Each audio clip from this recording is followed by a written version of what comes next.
Hello students, आज हम लोग पढ़ने वाले हैं केमिकल रिएक्शन और इक्वेशन, जो क्लास 10 का सबसे पहला चैप्टर है केमिस्ट्री में। ये आप भी जानते हैं। इसका हम वन शॉट वीडियो लेके आए हैं। बहुत कम टाइम में आप कैसे कॉन्सेप्ट को क्लियर कर सकते हैं, ये हम आपको आज बताने वाले हैं इस चैप्टर में।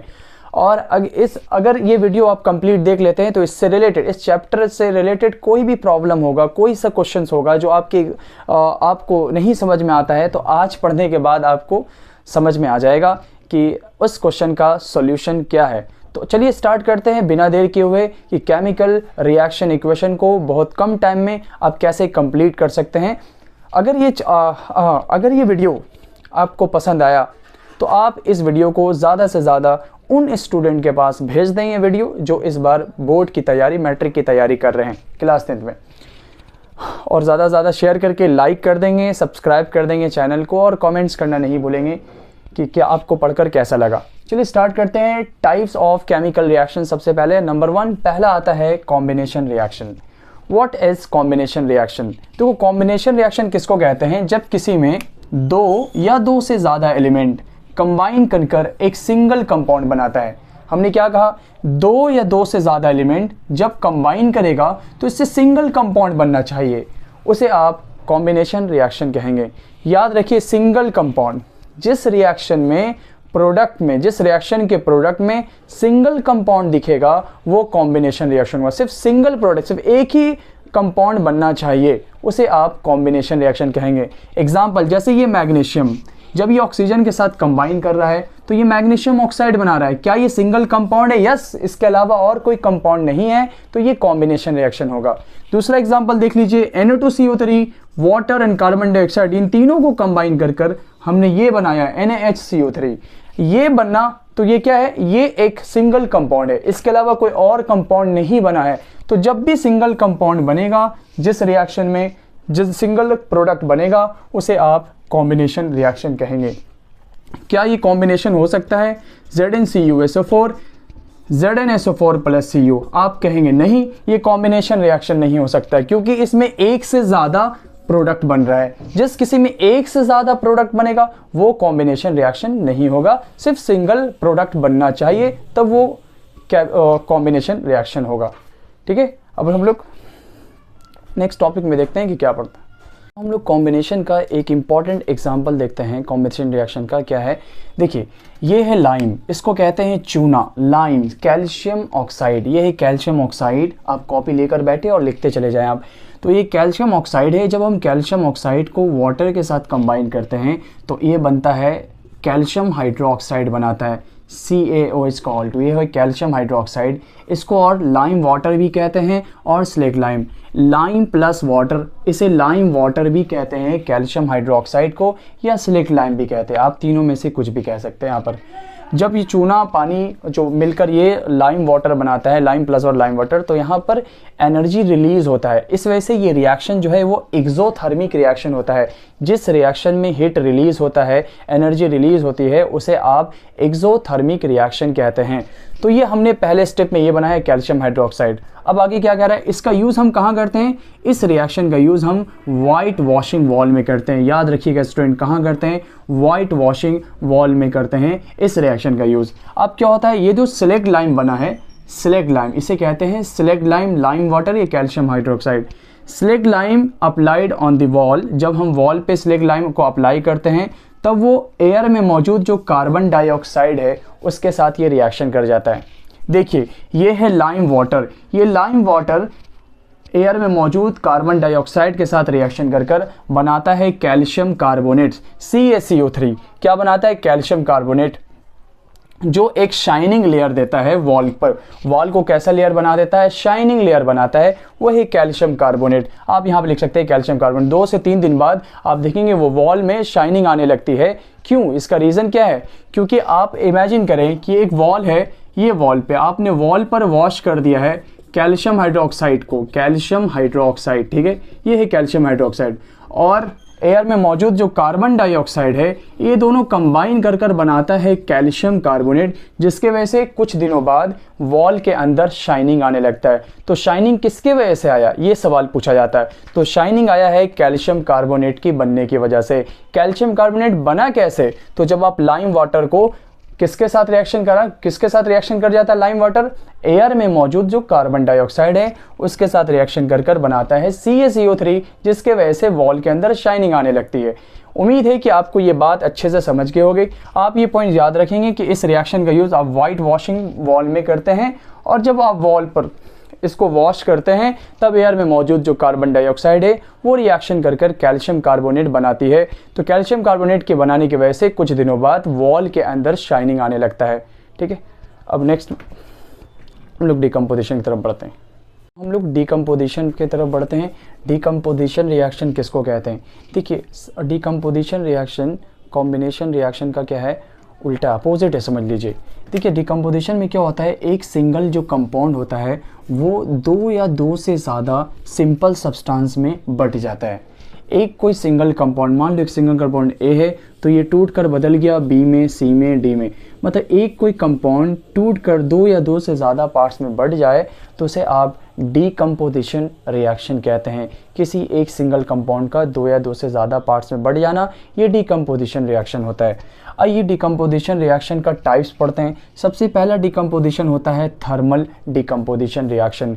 ये बहुत इंपॉर्टेंट है, आपके एग्ज़ाम पॉइंट ऑफ व्यू से ज़रूर इसे सोच समझेंगे, गौर से पढ़ेंगे और इस एग्जाम्पल को ज़रूर अपनी कॉपी में नोट कर लेंगे। डिकम्पोजिशन रिएक्शन, जो भी डिकम्पोजिशन हीट के प्रेजेंस में हो रहा है, हीट की वजह से हो रहा है, उसे आप थर्मल डिकम्पोजिशन रिएक्शन कहते हैं। हीट के प्रेजेंस में हीट की वजह से डिकम्पोज हो रहा है, उसे आप थर्मल डिकम्पोजिशन कहते हैं। ये है कैल्शियम कार्बोनेट। कैल्शियम कार्बोनेट को जब आप हीट देते हैं तो ये दो पार्ट्स में बढ़ जाता है, कैल्शियम ऑक्साइड और कार्बन डाइऑक्साइड। एक सब्सटेंस का दो चीज़ों में बट जाना, यही कहलाता है डिकम्पोजिशन रिएक्शन। और क्योंकि ये हीट की वजह से डिकम्पोज हो रहा है, इसलिए इसका नाम है थर्मल डिकम्पोजिशन रिएक्शन। याद रखें तो स्टूडेंट। अब ये एग्जाम्पल बहुत इंपॉर्टेंट है थर्मल डिकम्पोजिशन का। जब आप फेरस सल्फेट को, जो FeSO4 है, ये ग्रीन कलर का होता है, आप ये याद रखेंगे, ये लाइट ग्रीन कलर का होता है FeSO4। जब इस ग्रीन कलर के कंपाउंड को, जो फेरस सल्फेट है, जब इसको आप हीट के ज़रिए डिकम्पोज करते हैं तो ये तीन कंपाउंड बनाता है। एक बनाता है Fe2O3 जिसे आप फेरिक ऑक्साइड कहते हैं, दूसरा एसिडिक गैस बनाता है sulphur dioxide and sulphur try oxide बनाता है। तो एक ग्रीन कलर का कंपाउंड जिसका नाम फेरस सल्फेट है, वो हीट के वजह से डिकम्पोज होता है फेरिक ऑक्साइड में, जिसका कलर रेडिश ब्राउन होता है। साथ में सल्फर डाइऑक्साइड और सल्फर ट्राई ऑक्साइड बनता है। ये है थर्मल डिकम्पोजिशन का एक इम्पॉर्टेंट एग्जाम्पल। और भी हम आगे देखते हैं। अब हम लोग नेक्स्ट एग्जाम्पल की तरफ चलते हैं। ये भी बहुत इंपॉर्टेंट एग्जाम्पल है। ये है लीड नाइट्रेट, जिसका फॉर्मूला PbNO32 है। आप जानते हैं लीड की वैलेंसी कितनी होती है, 2 होती है, और नाइट्रेट की वैलेंसी 1 होती है। इन दोनों को मिलकर बना है लीड नाइट्रेट, जिसका कलर वाइट होता है। जब आप इस वाइट कलर के कंपाउंड को, जो लीड नाइट्रेट है, उसको हीट के प्रेजेंस में डिकम्पोज करते हैं तो वो 3 कंपाउंड बनाता है। देखिए, एक सब्सटेंस का 3 चीज़ों में बटना, ये भी डिकम्पोजिशन ही है। किसी एक सिंगल कंपाउंड का 2 या 2 से ज़्यादा चीज़ों में बटना, ये क्या कहलाता है, डिकम्पोजिशन होता है। तो ये बटा किसमें, PbO में। कुछ मेटल नाइट्रेट मेटल ऑक्साइड में, नाइट्रोजन डाइऑक्साइड में और ऑक्सीजन में टूट जाता है, तो लीड ऑक्साइड बना, जिसका कलर होता है येलो। ये एग्जाम के हिसाब से बहुत इंपॉर्टेंट लाइन है। लीड ऑक्साइड का कलर येलो होता है और बनता है नाइट्रोजन डाइऑक्साइड। कॉपी में नोट कर लें आप, नाइट्रोजन डाइऑक्साइड, जिसका कलर ब्राउन फ्यूम होता है, ब्राउन गैस होता है नाइट्रोजन डाइऑक्साइड, और साथ में ऑक्सीजन गैस रिलीज किया है। वैसे ही इसके यही एग्जाम्पल हम यहाँ पे ले लेते हैं कॉपर नाइट्रेट। यहाँ लीड नाइट्रेट लिया था, यहाँ कॉपर नाइट्रेट लिया। कॉपर लीड नाइट्रेट टूटता था PbO में, NO2 में, CO2 में। तो बताओ कॉपर नाइट्रेट किस में टूटेगा? कॉपर नाइट्रेट टूटेगा CO में। यहाँ PbO तो यहाँ CO plus NO2 plus O2। आप जानते हैं कॉपर ऑक्साइड का कलर कैसा होता है, ब्लैक कलर का होता है। कॉपर जो रेडिश ब्राउन में होता है, जब आप ब्राउन कलर में होता है, जब उसको ऑक्सीजन के प्रेजेंस में हीट करते हैं तो वो कॉपर ऑक्साइड बनाता है, जिसका कलर ब्लैक होता है। यहाँ पर वही कॉपर ऑक्साइड है जो किस कलर में होगा, ब्लैक कलर में होगा। तो अब ये 2 एग्जाम्पल अपने एग्जाम के हिसाब से बहुत इंपॉर्टेंट, इसे याद कर लीजिएगा। लीड नाइट्रेट को हीट करने पर lead oxide plus nitrogen dioxide plus oxygen बनता है। लीड नाइट्रेट का कलर व्हाइट होता है, लीड ऑक्साइड का कलर येलो होता है और नाइट्रोजन डाइऑक्साइड ब्राउन फ्यूम होता है। वैसे ही इसको याद कर लेना। अब आता है इलेक्ट्रोलाइटिक डिकम्पोजिशन। इलेक्ट्रोलाइटिक डिकम्पोजिशन वो डिकम्पोजिशन है जो कंपाउंड इलेक्ट्रिक करंट के प्रेजेंस में डिकम्पोज हो रहा है। इलेक्ट्रिक करंट के प्रेजेंस में जो सब्सटेंस डिकम्पोज होता है उसे आप इलेक्ट्रोलाइटिक डिकम्पोजिशन कहते हैं, इलेक्ट्रिक करंट के प्रेजेंस में। जैसे है वाटर इलेक्ट्रिक करंट के प्रेजेंस में डिकम्पोज हो जाता है और ये बनाता है हाइड्रोजन गैस रिलीज करता है और ऑक्सीजन गैस बनाता है। तो वाटर का इलेक्ट्रिक करंट के प्रेजेंस में डिकम्पोजिशन कहलाता है इलेक्ट्रोलाइटिक डिकम्पोजिशन। तो वाटर कौन सा डिकम्पोजिशन शो करता है स्टूडेंट? इलेक्ट्रोलाइटिक डिकम्पोजिशन शो करता है। और वाटर टूटने पर इसका कितना आता है मोल्स? 2 मोल्स ऑफ नाइट्रोजन और इसका कितना मोल्स है? 1 मोल्स ऑफ ऑक्सीजन। तो वाटर टूटने पर कितना रेशियो देता है? 2:1। इसका मोल रेशियो कितना होता है टूटने पर? 2:1। 2 है हाइड्रोजन का और 1 है ऑक्सीजन का, तो ये रेशियो आ जाएगा 2:1। ये रेशियो ज़रूर याद रखना है वाटर के लिए। हम लोग नेक्स्ट रिएक्शन देखने वाले हैं जिसका नाम है फोटो डिकम्पोजिशन रिएक्शन। देखिए, अगर कोई भी कंपाउंड सनलाइट के प्रेजेंस में, लाइट के प्रेजेंस में डिकम्पोज होता है उसे आप फोटो डिकम्पोजिशन रिएक्शन कहते हैं। इसमें सबसे बेस्ट 2 एग्जांपल्स है, आप दोनों एग्जांपल को ज़रूर याद रखेंगे, ये एग्ज़ाम में आने का चांसेस है बहुत ज़्यादा। तो देखिए क्या है, AgCl जिसका नाम है सिल्वर क्लोराइड, याद रखेंगे सिल्वर क्लोराइड जिसका कलर होता है वाइट। सिल्वर क्लोराइड को जब सनलाइट के प्रेजेंस में रखते हैं तो ये सिल्वर क्लोराइड डिकम्पोज हो जाता है सिल्वर में और क्लोरीन में। याद रखिए, ये सिल्वर का कलर कैसा होता है? ग्रे कलर का होता है। बैलेंस करने के लिए यहाँ पे हमने 2 दे दिया है, बैलेंस आप जानते हैं। तो आप याद रखेंगे सिल्वर क्लोराइड जिसका कलर वाइट होता है, ये सनलाइट के प्रेजेंस में डिकम्पोज होता है। जो डिकम्पोज होने पर सिल्वर बनाता है जो ग्रे कलर में होता है और साथ में क्लोरीन बनाता है, इसको कहते हैं फोटो डिकम्पोजिशन रिएक्शन। नेक्स्ट है AgBr, इसका नाम है सिल्वर ब्रोमाइड। सिल्वर ब्रोमाइड भी सनलाइट के प्रेजेंस में डिकम्पोज हो जाता है और वो बनाता है सिल्वर और ब्रोमीन। यहाँ भी सिल्वर किस कलर में होता है? ग्रे। इसमें भी सिल्वर किस कलर का होता है? ग्रे होता है। तो आपसे पूछता है कि जब फोटो डिकम्पोजिशन रिएक्शन में ग्रे कलर के एलिमेंट का नाम क्या है? याद रखिएगा सिल्वर नाम है। एक है AgCl जो वाइट होता है, एक है AgBr जो येलो कलर होता है, जो दोनों सनलाइट के प्रेजेंस में डिकम्पोज होता है। एक बनाता है सिल्वर और क्लोरीन, एक बनाता है सिल्वर और ब्रोमीन। याद रखेंगे इस रिएक्शन का यूज़ आप वाइट एंड ब्लैक फोटोग्राफी में, ब्लैक एंड वाइट फोटोग्राफी में करते हैं। ये याद रखना पूछ सकता है कि ब्लैक एंड वाइट फोटोग्राफी का यूज़ आप कौन से डिकम्पोजिशन में करते हैं? तो फोटो डिकम्पोजिशन रिएक्शन में इस रिएक्शन का AgCl और AgBr जो है इस रिएक्शन का ब्लैक एंड वाइट फोटोग्राफी में यूज़ करते हैं। अब हम लोग डिकम्पोजिशन रिएक्शन का कुछ इंपॉर्टेंट पॉइंट देख लेते हैं। डिकम्पोजिशन रिएक्शन में आता है डाइजेशन ऑफ फूड। फूड का डाइजेशन क्या है? डिकम्पोजिशन रिएक्शन है। क्यों? आप जब खाना खाते हैं, जैसे मान लिया आपने पोटैटो खाया है, आपने राइस खाया, आपने ब्रेड खाया, तो इन सब चीज़ में मौजूद होता है स्टार्च। और आपको पता है कि स्टार्च आपके बॉडी में जाके टूट जाता है सिंपल शुगर में, जिसे ग्लूकोज कहते हैं। और अगर आप प्रोटीन खाते हैं जैसे पल्स, जैसे मीट, एग, इन सब में प्रोटीन होता है, तो प्रोटीन बॉडी में जाकर सिंपल मॉलिक्यूल्स में टूटता है जिसे आप अमीनो एसिड कहते हैं। तो बॉडी में जाकर ये टूटता है, खाना जो होता है डाइजेस्ट होने से पहले वो टूटता है। तो इस वजह से ये क्या है? डिकम्पोजिशन रिएक्शन है, क्योंकि खाना फूड पार्टिकल्स टूटता है, ब्रेक डाउन होता है, तो ये होता है डिकम्पोज होता है फूड का, इसलिए डिकम्पोजिशन रिएक्शन के अंदर आता है डाइजेशन ऑफ फूड। अब ये एंडोथर्मिक रिएक्शन होता है क्योंकि इसमें बॉन्ड का क्या होता है? बॉन्ड टूटता है। डिकम्पोजिशन रिएक्शन में बॉन्ड टूटता है। ये एंडोथर्मिक रिएक्शन होता है क्योंकि इसके अंदर हीट एब्जॉर्ब होता है, ना कि रिलीज होता है।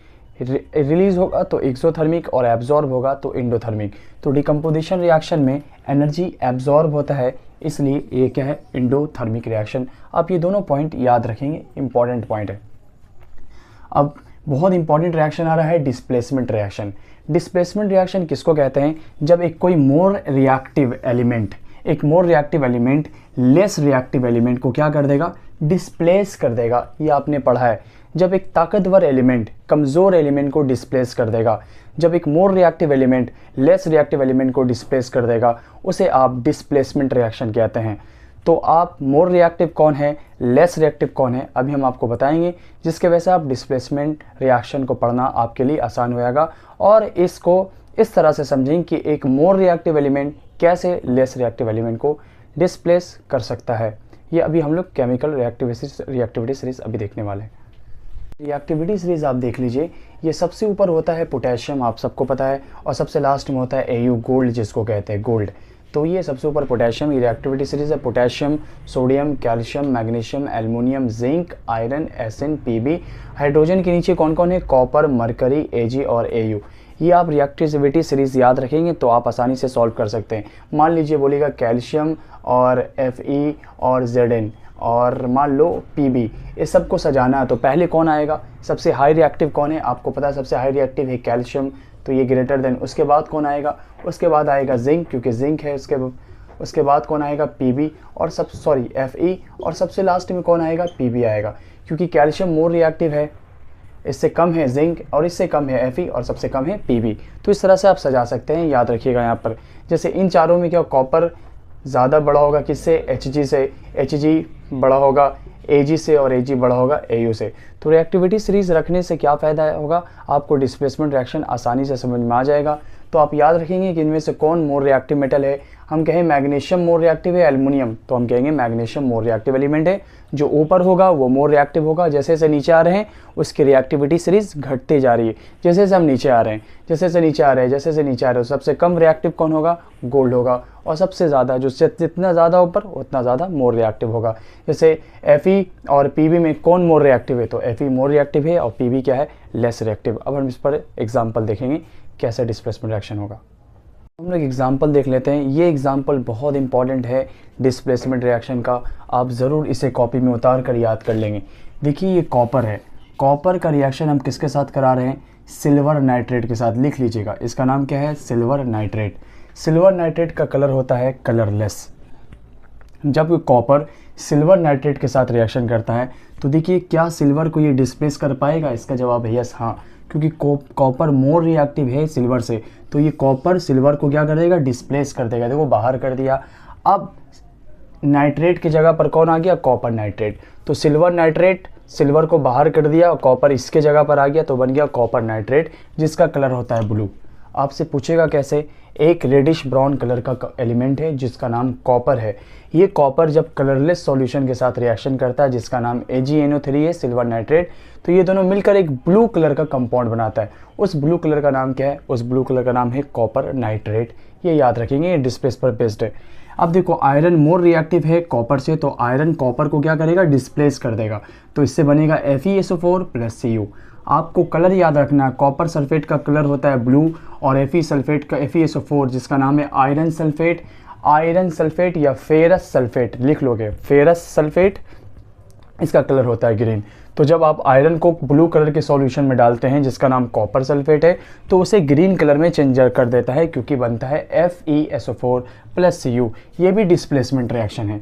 क्या ये डिस्प्लेसमेंट रिएक्शन है? नो, क्योंकि कॉपर लेस रिएक्टिव है और जिंक मोर रिएक्टिव है, तो less reactive metal more reactive metal को डिस्प्लेस नहीं कर पाएगा, इसलिए नो रिएक्शन, कोई रिएक्शन नहीं होने वाला। ये लास्ट रिएक्शन देख लीजिए। आप जानते हैं कि एल्युमिनियम आयरन से मोर रिएक्टिव है, तो एल्युमिनियम आयरन को क्या करेगा? डिस्प्लेस बाहर कर देगा और बन जाएगा एल्युमिनियम ऑक्सीजन के साथ कंबाइन करके क्या बनता है? Al2O3। तो एल्युमिनियम ऑक्साइड बन गया और प्लस आयरन को ये डिस्प्लेस कर दिया। ये भी डिस्प्लेसमेंट रिएक्शन है, लेकिन ये रिएक्शन को आप कौन सा रिएक्शन कहते हैं? थर्माइट रिएक्शन, जिसका यूज़ आप वेल्डिंग में करते हैं। ये याद रखना, इस रिएक्शन को आप थर्माइट रिएक्शन कहते हैं, इसका यूज़ आप वेल्डिंग में करते हैं। तो ये सब एग्जांपल्स हैं डिस्प्लेसमेंट रिएक्शन का, बहुत इंपॉर्टेंट एग्जांपल है, आप इसे ज़रूर याद रखें। अब हम लोग देखते हैं नेक्स्ट इंपॉर्टेंट रिएक्शन। देखिए इसमें कुछ हम सिखाने वाले हैं, वो आप ज़रा गौर से देखें। ये एल्युमिनियम हाइड्रोक्लोरिक एसिड के साथ रिएक्शन कर जाता है, जिससे ये कंपाउंड बनता है एल्युमिनियम क्लोराइड + हाइड्रोजन।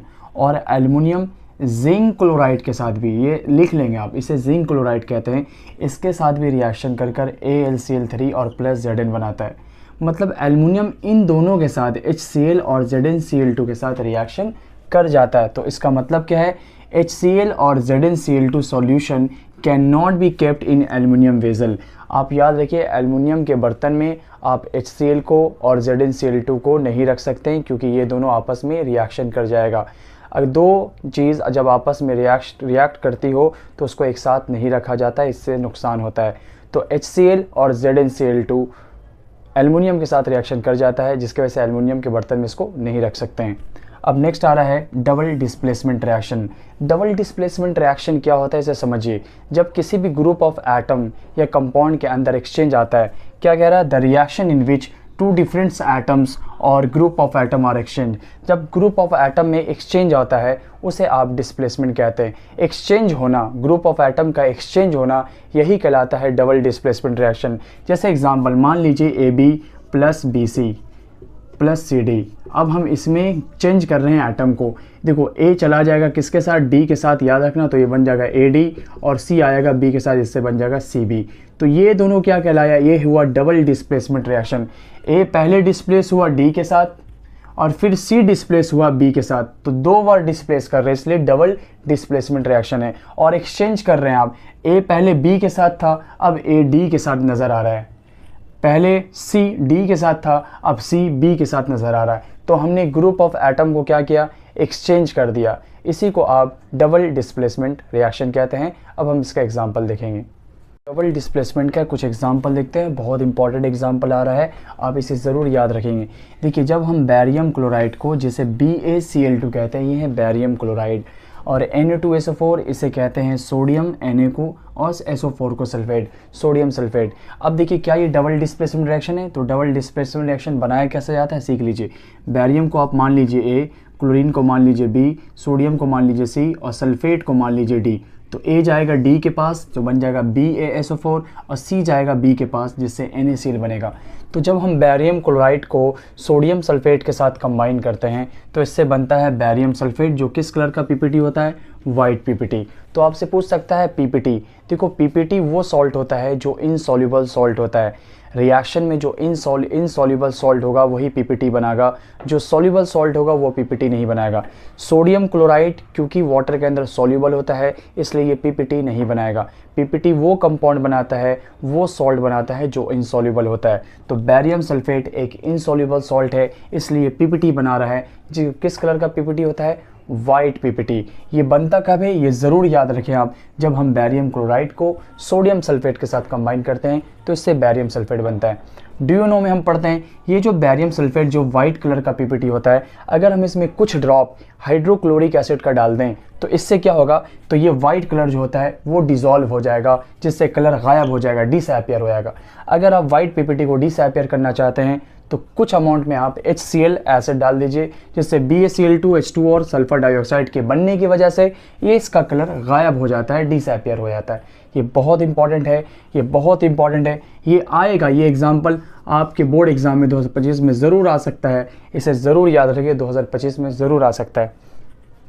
डेट याद रख लीजिए, आज जो भी डेट वो 2025 एग्ज़ाम में आपसे पूछने वाला है।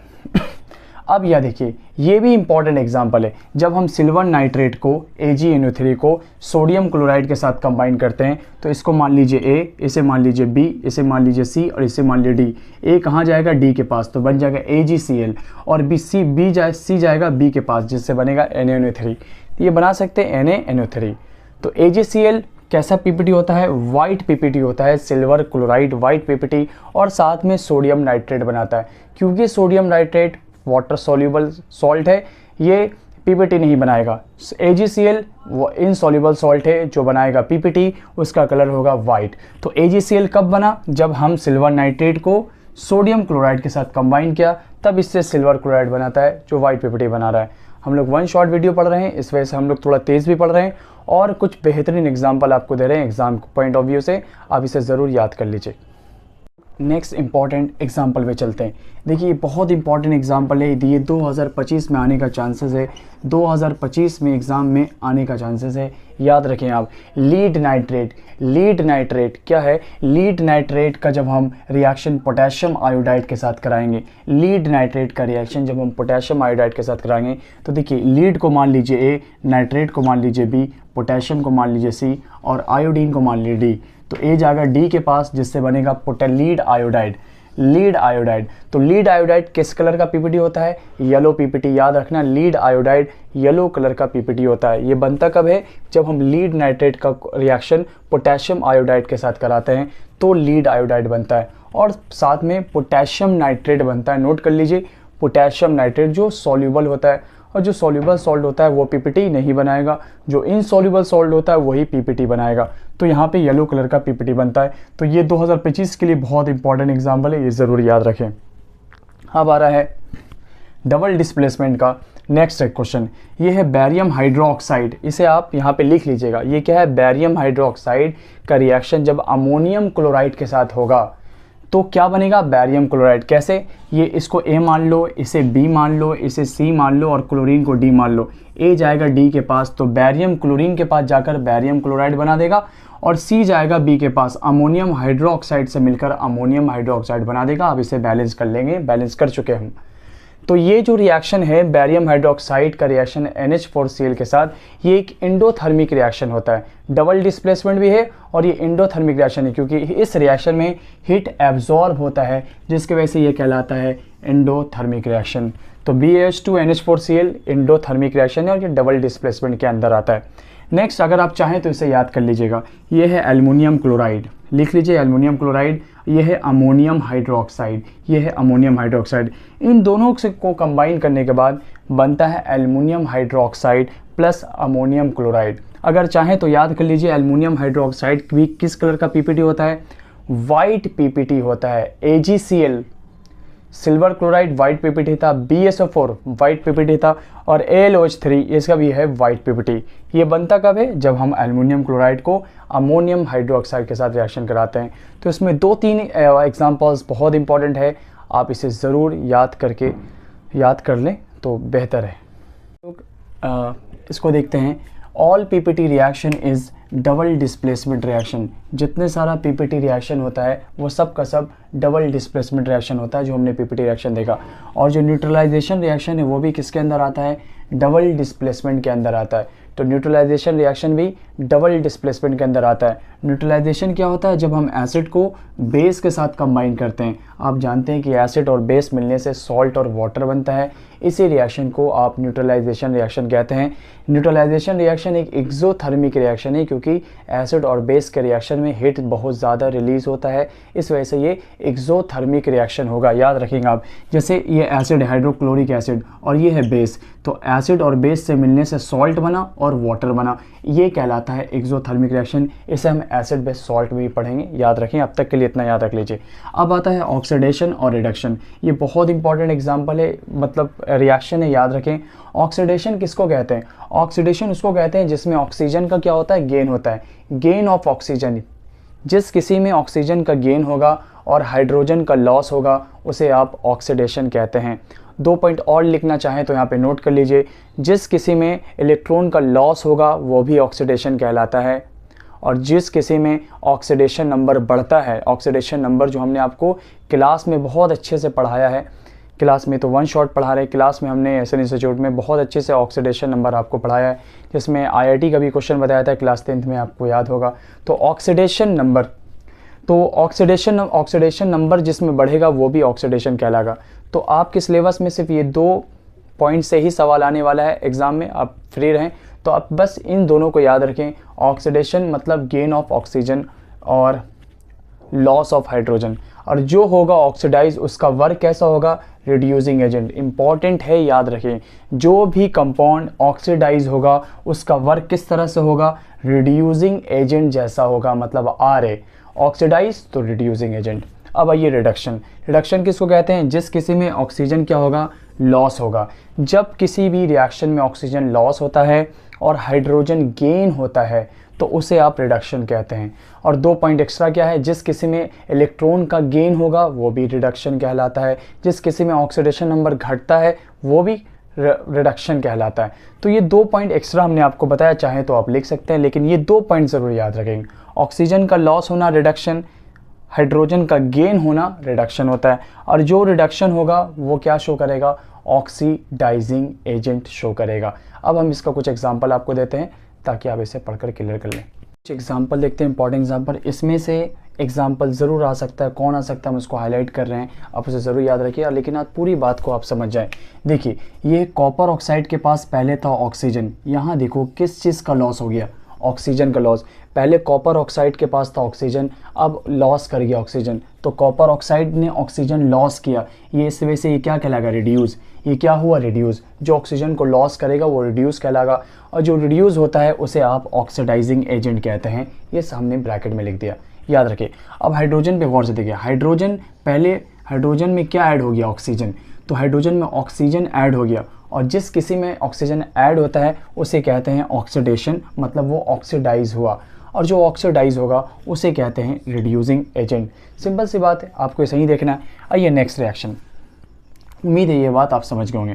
देखो H2S, पहले सल्फर, देखो यहाँ पर सल्फर ने क्या लॉस कर दिया, पहले सल्फर हाइड्रोजन सल्फाइड के पास मौजूद हाइड्रोजन था, अब यहाँ हाइड्रोजन लॉस हो गया।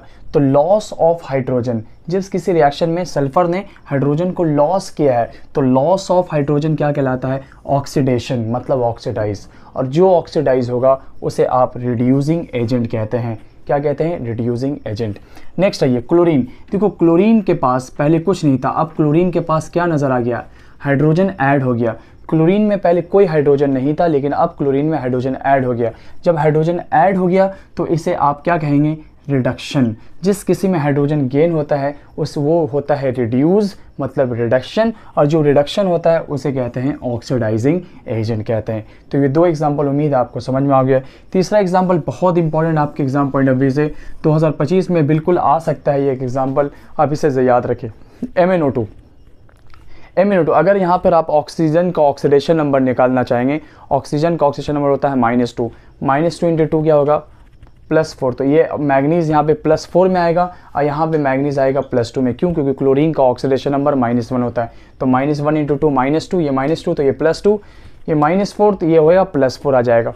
अब चेक कर लेंगे यहाँ पर। अब देखें, जिस किसी में ऑक्सीडेशन नंबर घटता है, ये +4 से कहाँ आ रहा है, +2 में, तो ये घट रहा है। ऑक्सीडेशन नंबर का घटना मतलब क्या हो रहा है, रिड्यूस होना। तो MnO2 क्या कर रहा है, रिड्यूस कर रहा है, क्योंकि इसमें ऑक्सीडेशन नंबर घट रहा है।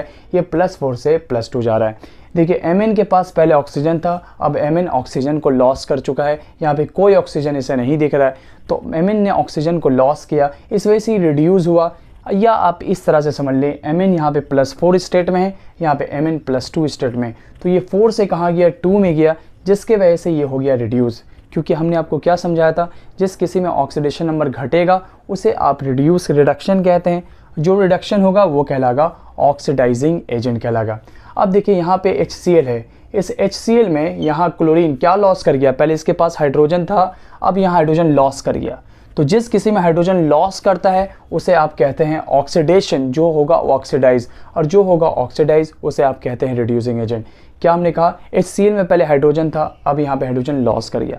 तो जिस रिएक्शन में हाइड्रोजन लॉस कर जाता है उसे ऑक्सीडाइज कहते हैं, वो होगा ऑक्सीडाइज, और जो ऑक्सीडाइज होगा उसे आप क्या कहते हैं, रिड्यूसिंग एजेंट कहते हैं। अगर आप डायरेक्ट भी जवाब दे सकते थे, अगर ये रिड्यूसिंग एजेंट है तो सामने वाला 100% क्या होगा, ऑक्सीडाइजिंग एजेंट। अगर आपको ऑक्सीडेशन नंबर निकालने नहीं आता तो कोई बात नहीं, तो अगर ये रिड्यूसिंग एजेंट है तो सामने वाला क्या होगा, ऑक्सीडाइजिंग एजेंट। रिड्यूसिंग एजेंट क्यों हुआ, तो हमने आपको समझा दिया।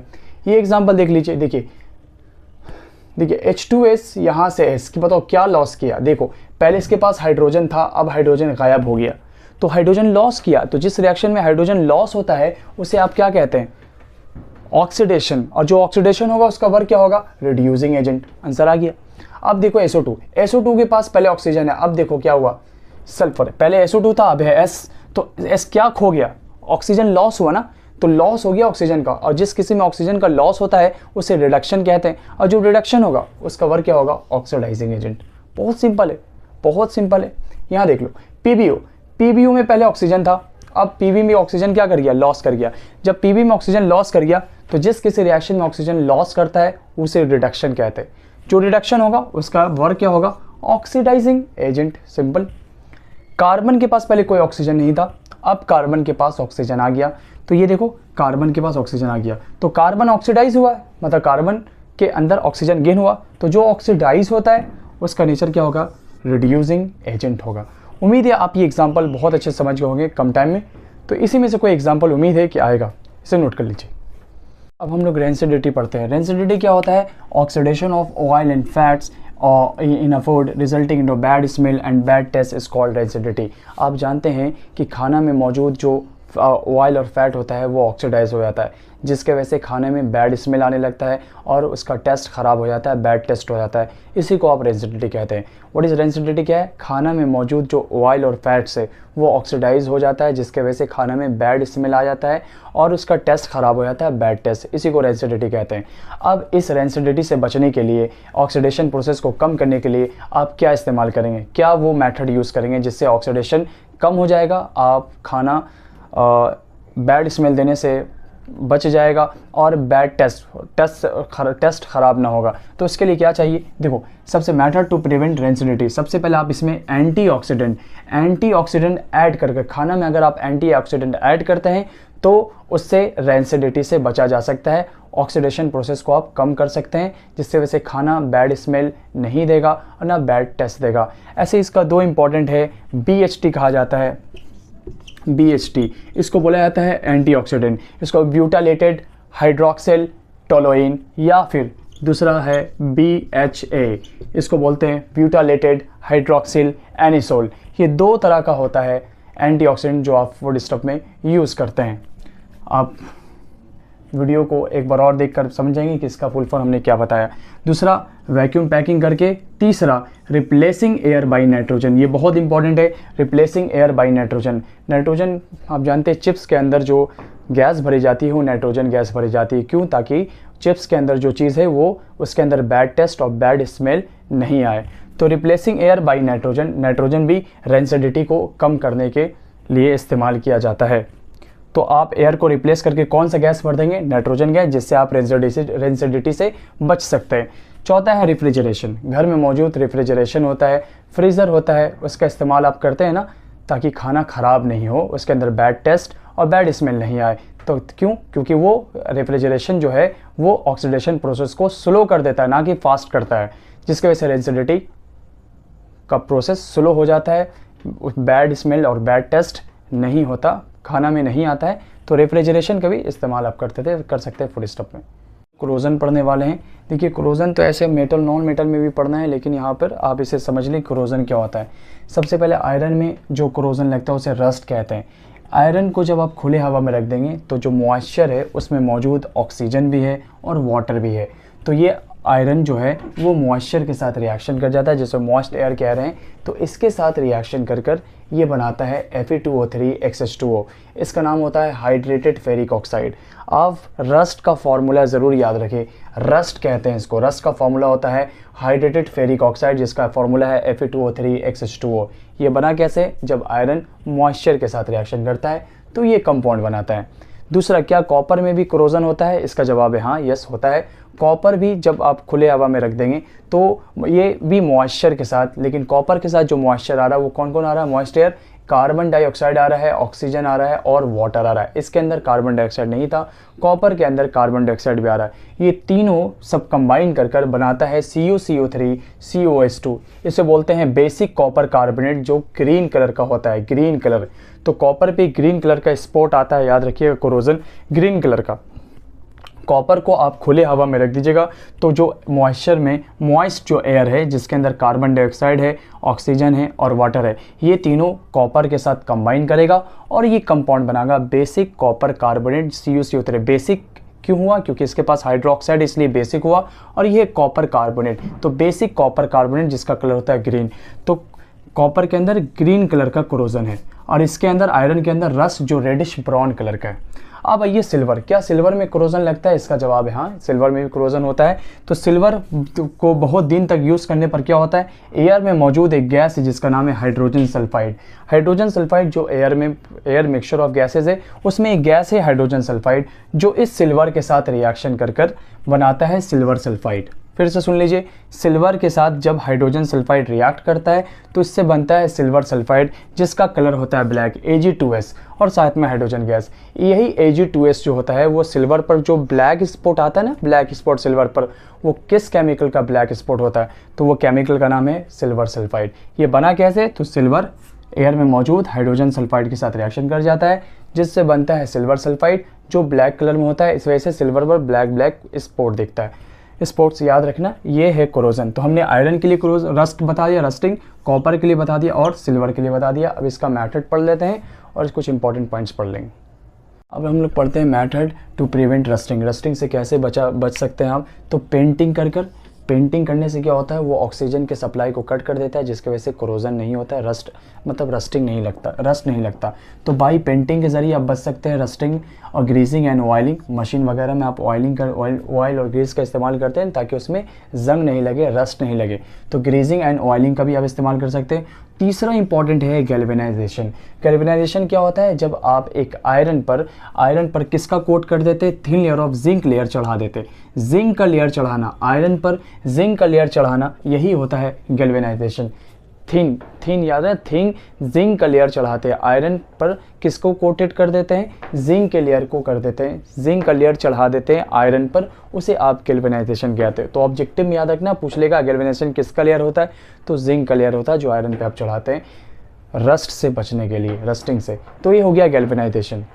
अब एक इम्पॉर्टेंट पॉइंट जो हमने पहले नहीं पढ़ाया, इसे यहाँ पे पढ़ा दे रहे, याद रखिए आप। देखिए ये लाइम वाटर है, इसको कैल्शियम हाइड्रोक्साइड भी कहते हैं और लाइम वाटर भी कहते हैं। जब लाइम वाटर कार्बन डाइऑक्साइड से पास होगा तो इससे बनेगा कैल्शियम कार्बोनेट, जो कहलाता है मिल्की सस्पेंशन। आपसे पूछ सकता है कि मिल्की सस्पेंशन का फॉर्मूला क्या होता है? CaCO3। और आपसे ये भी पूछ सकता है कि मिल्की सस्पेंशन बनता कब है? वाइट कलर का सॉल्यूशन। तो मिल्की सस्पेंशन तब बनता है जब हम लाइम वाटर को किससे पास करा दें?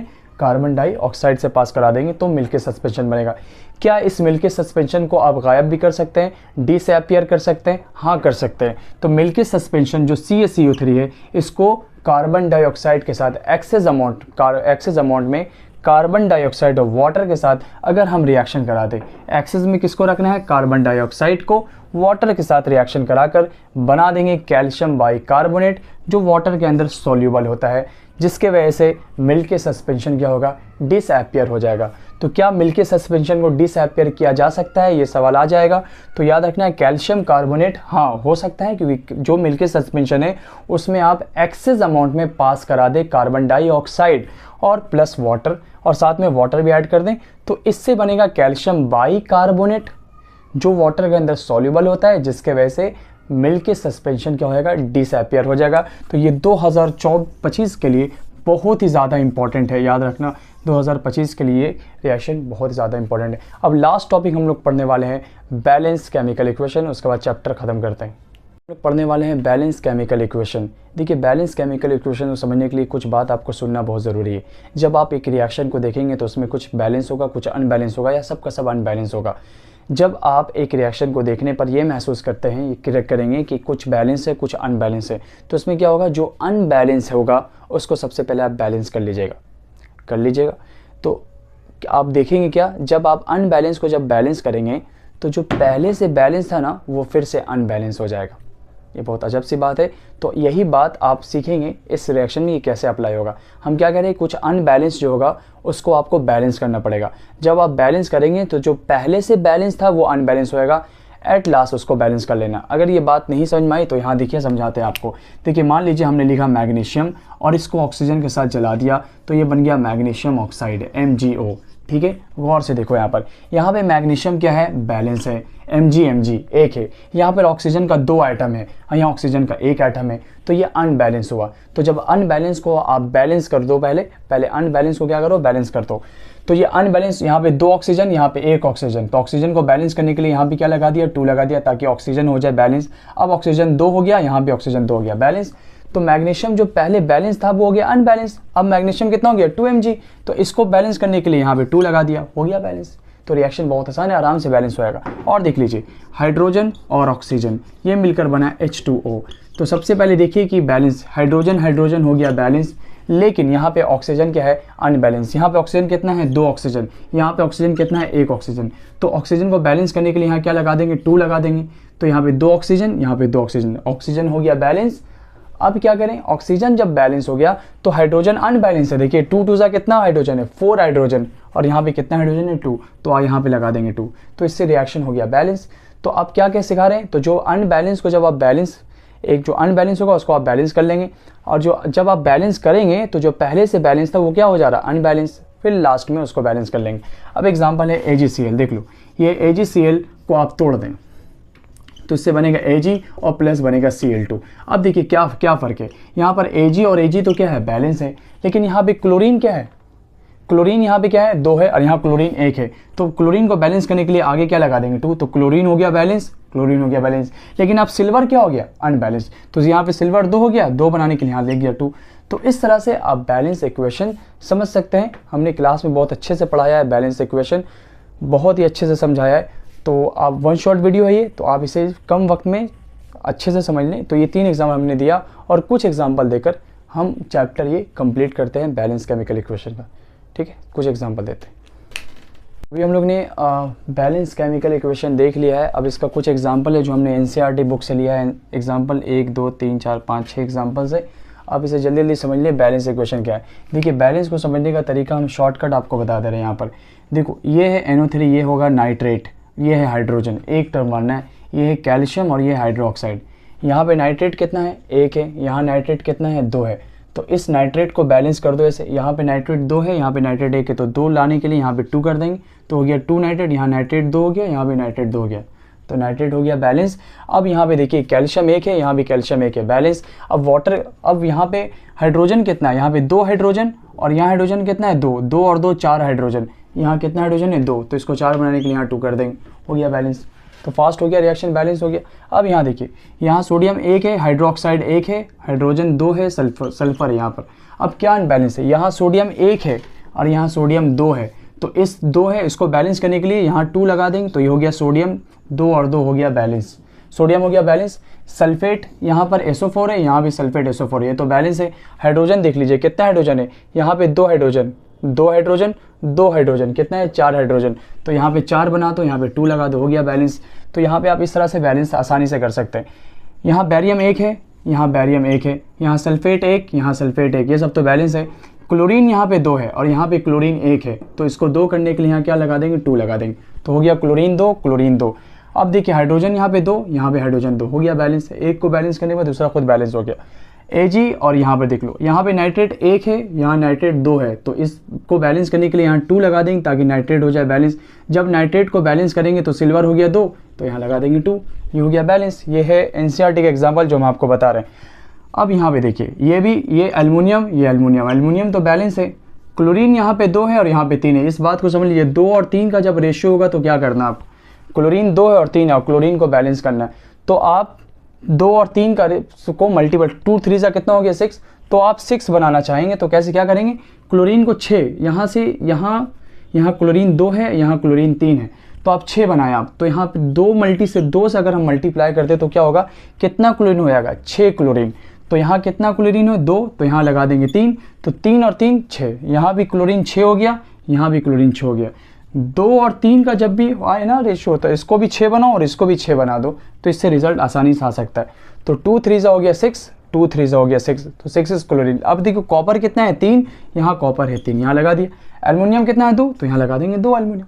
तो इस तरह से बैलेंस कर सकते हैं। यहाँ देखो KBr, यहाँ देखो आयोडीन कितना है 2 है, यहाँ आयोडीन 1 है, तो यहाँ लगा दो 2, तो आयोडीन हो गया 2, आयोडीन हो गया, आयोडीन 2 हो गया ना। अब पोटेशियम कितना हो गया 2 हो गया, तो यहाँ पे लगा देंगे 2, तो हो गया पोटेशियम 2, ये हो गया बैलेंस रिएक्शन। कितना आसान है ना आयोडीन। तो ये एनसीईआरटी का एग्जांपल था, हमने क्लास में आपको बैलेंस इक्वेशन समझा दिया है। ये यहाँ पर हम 1 शॉर्ट वीडियो पढ़ा रहे हैं, इसलिए थोड़ा फास्ट पढ़ा रहे हैं और कुछ इंपॉर्टेंट एग्जाम्पल देकर पढ़ा रहे हैं ताकि आप अच्छे से इन बातों कम टाइम में आप अच्छे से समझ पाएँ। ये सब वो एग्जाम्पल है जो बैलेंस केमिकल रिएक्शन है। हमने पूरा ये चैप्टर आपका कंप्लीट कर दिया है 1 शॉर्ट वीडियो में। अगर ये वीडियो आपको अच्छी लगी है तो आप इस वीडियो को ज़्यादा से ज़्यादा शेयर करें, उन स्टूडेंट के पास शेयर करें जो इस बार एग्ज़ाम देने वाले हैं, क्लास 10th में मैट्रिक का एग्ज़ाम देंगे, उन्हें आप ज़रूर इस वीडियो को शेयर करें और सब्सक्राइब करना नहीं भूलें और लाइक और शेयर ज़रूर करें और कमेंट ज़रूर करें कि आपको कैसा लगा पढ़कर। तब तक के लिए गुड बाय।